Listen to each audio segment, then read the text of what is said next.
नमस्कार, स्वागत है आपका आज की खबर में। मैं हूं आपके साथ महिमा शर्मा। बढ़ते उत्तराखंड की बड़ी खबरों की ओर।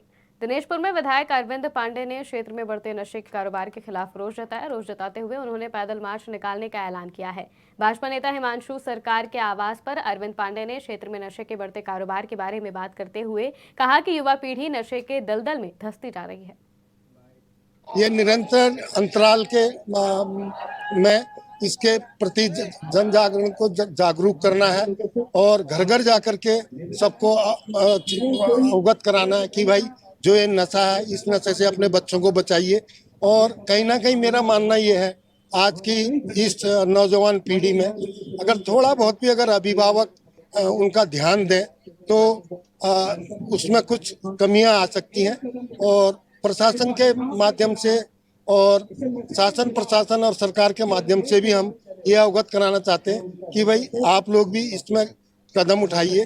जो हमारे बच्चे इस नशे की लत में पड़ चुके हैं और उनको जो इसके बेचने वाले हैं उनके खिलाफ सख्त से सख्त कार्रवाई हो। हमारे यहाँ पे 1-2 साल पहले बिल्कुल नशे का कोई कुछ नहीं था। अब हम देखते हैं दिन पे दिन घरों में नशे का दिन पे दिन बच्चे अपने इसमें मुफ्त लेते हैं, ड्रग्स लेते हैं।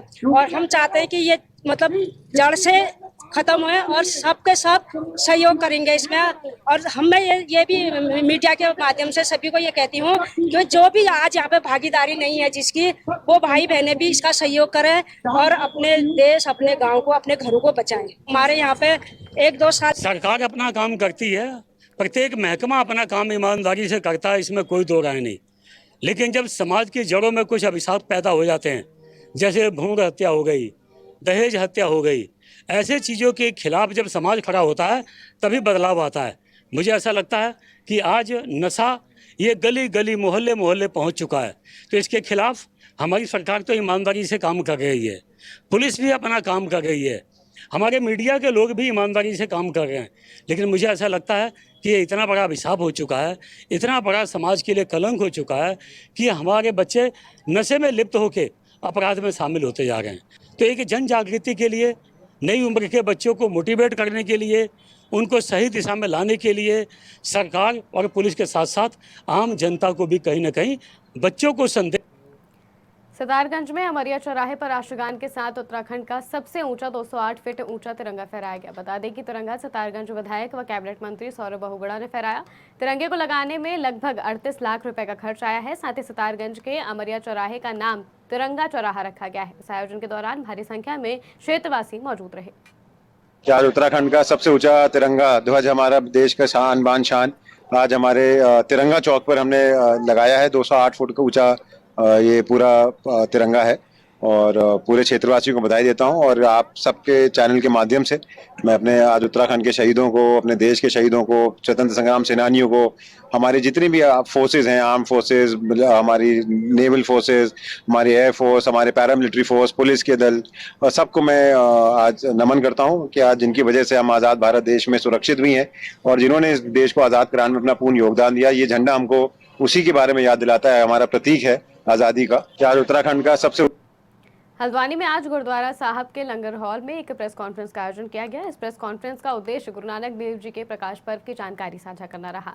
जो 15 नवंबर 2024 को रामलीला ग्राउंड में मनाया जाएगा। बता दें कि 6 नवंबर से कार्यक्रमों की शुरुआत होगी, जिनमें 6 नवंबर को सहज पाठ की संपूर्णता गुरुद्वारा सिंह सभा में होगी, जो कि पिछले 2 माह से चल रहा है, और 8 नवंबर से प्रभात फेरियों की शुरुआत होगी। इसी तरह के कार्यक्रम का आयोजन 15 नवंबर तक किया जाएगा। नानक देव जी का प्रकाश पर्व जो 15 नवंबर को आ रहा है, उसी के उपलक्ष्य में पिछले 2 महीने से लगभग एक सहज पाठ संगत के रूप में गुरुद्वारा साहिब में किया जा रहा है, जो सुबह 8 बजे से सवा 9 बजे तक हो रहा है, जिसका समापन जो है कल 6 तारीख को प्रातः 8 बजे गुरुद्वारा साहिब में होना है। उस 8 तारीख से विभिन्न गुरुद्वारों में प्रभात फेरियां निकाली जाएंगी। पहली प्रभात फेरी गुरुद्वारा श्री गुरु सिंह सभा काठगोदाम को जाएगी, दूसरी प्रभात फेरी गुरुद्वारा श्री गुरु नानकपुरा, और तीसरी प्रभात फेरी 10 तारीख को जो जानी है वो गुरुद्वारा 4 साहिबजादे काला डूंगी रोड में जाएगी, और 11 तारीख को गुरुद्वारा श्री गुरु दुख निवारण साहिब राजेंद्र नगर को जाएगी। 12 नवंबर को प्रभात फेरी श्री गुरु हरिकृष्ण साहिब जी महाराज रामपुर रोड को जानी है, और 13वीं जो अंतिम प्रभात फेरी है वो गुरुद्वारा श्री गुरु सिंह सभा बरेली रोड और अन्य रोडों में होते हुए वापस यहीं पर समापन होगा। खटीमा के सैजना गांव में भूमि विवाद को लेकर तनाव बना हुआ है। भूमि विवाद के चलते अब भूतपूर्व सैनिक संगठन ने इसका विरोध करते हुए उप जिलाधिकारी को ज्ञापन सौंपा और न्याय की मांग की, जिसके बाद उप जिलाधिकारी ने मामले की जांच के निर्देश और समाधान का आश्वासन दिया है। का जो है पुलिस में है, तो इनको हमको तो मिला नहीं। हो हमने उस दिन बुलाने की कोशिश भी की थी जब हम खेत में गए थे, तो इनके तो इनको बोलता कि मैं पुलिस में हूँ, मेरे का आप कुछ नहीं बिगाड़ सकते हो। तो इसलिए जो है मैं इस विषय में आज उप जिलाधिकारी महोदय को भी इसके बारे में बताया गया है कि भाई आप जो है इसके बारे में संज्ञान लें और उसके ऊपर कार्रवाई करने की कृपा करें, क्योंकि पुलिस में कोई भी हो सकता है। हम भी आर्मी में रहे हैं, आर्मी में हमने 32 साल, किसने 30 साल नौकरी किया है। हमको धमकी कैसे दे सकते आज मेरे पास उनका एक मसला है कि पूर्व सैनिक से जिन्होंने पैसे लेकर सालों से जनजाति व्यक्तियों से कुछ जमीन काम पेपर के जरिए खरीदी हुई थी। आज वो थारू व्यक्ति इनको वहाँ पर फसल नहीं उगाने देता है, कुछ झूठ फूट नहीं करने देता है। ये मसला क्योंकि देखिए 1981 के बाद जो यूपी जगह जो संशोधन हुआ, उसके बाद जो एसटी लैंड है उन्होंने एसटी लैंड को नहीं जा सकती है किसी भी तरीके से। तो वो एक मामला थोड़ा सा संवेदनशील है, क्योंकि अगर थारू नॉन थारू को बेचता है वो जमीन सरकार में निहित हो जाती है। ऐसे कई मामले यहाँ पर है जो थोड़ी संवेदनशीलता भी है, इसलिए हम इसका जांच करेंगे और जो थारू व्यक्ति उससे भी बात करके मसले को सुलझाने का प्रयास करेंगे। रामनगर से बड़ा मामला सामने आया है। बता दें कि ग्राम ढिकुली क्षेत्र में जंगल में घास और लकड़ी लेने के लिए गई एक महिला पर बाघ ने हमला कर दिया।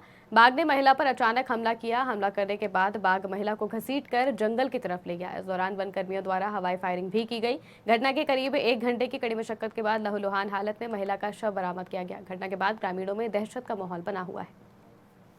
घटना ये थी भैया, हमारा है जंगल का काम करके तक। अब घरों में एक तो हमारा रास्ता नहीं है, तो भी हम इधर भी जा सकते थे। अब ये हो गया क्या हम इधर जाएंगे, लकड़ी भी चाहिए हमें और पानी भी चाहिए। पानी भी यहाँ पे जंगल में ही है। अब हम कहाँ जा सकते हैं बताओ। जंगल पे यहाँ पे रोड के ऊपर गई घटना ये हुई। 6 लोग थे साथ में, 6 लोग थे साथ में, लकड़ी उकड़ी बनाई और इससे में थोड़ी झाड़ी में वो सिर में रखने के लिए काटने गई होगी, उसे शेर ने पकड़ा ले गया। लेके से अब ये बेचारे हल्ला करते हुए 6 लोग तो 5 लोग बचे, ये हल्ला करा इन्होंने, वो कहाँ पहुंचा दिया। अब इतने में ये घर आए। अब सब लोगों को इकट्ठा करो तो फिर हमें ढूंढने गए, हल्ला खुल्ला करके बहुत दूर फिर तो खींची ले गया उधर को। 4-5 महिलाएं जंगल में घास काटने गई और उनमें से एक में बाघ ने हमला किया और बाकी वहां से भाग निकले और इसमें उस महिला की मृत्यु हो गई है और अभी वो पोस्टमार्टम के लिए ले जाया जाएगा और फिर सैंपल लिए जाएंगे। और साथ ही साथ यहाँ पर कैमरा ट्रैप्स डिप्लॉय किए गए हैं बाघ को ट्रैक करने के लिए और हमारी वेटरनरी की टीम भी साथ में है, पूरा स्टाफ यहाँ पर आ चुका है। और साथ ही साथ मैं सबसे अनुरोध करना चाहूँगा कि ये घटना जो हुई है जाड़े के समय बढ़ जाती है, एनिमल की कॉन्फ्लिक्ट जो है तो बिना वजह आप फॉरेस्ट में ना जाओ, ये सबसे इम्पोर्टेंट है। और मैं सबसे अनुरोध करूँगा कि आप इस चीज़ का स्वयं ध्यान रखें, खुद की सुरक्षा करना सबसे इम्पोर्टेंट है। हम भी हैं, सब हैं, लेकिन आप खुद की सुरक्षा नहीं करेंगे इसमें कोई कुछ नहीं कर सकता। काशीपुर में कबूतर उड़ान प्रतियोगिता का आयोजन किया गया। आपको बता दें कि कबूतर उड़ान प्रतियोगिता को बढ़ावा देने के लिए जसपुर नगर पालिका चेयरमैन बसपा प्रत्याशी वसीम सिद्दीकी ने युवा पीढ़ी में जोश भरा। इस आयोजन में वसीम सिद्दीकी ने कबूतरबाज खिलाड़ियों को नगद पुरस्कार व स्मृति चिन्ह देकर उनका हौसला अफजाई की।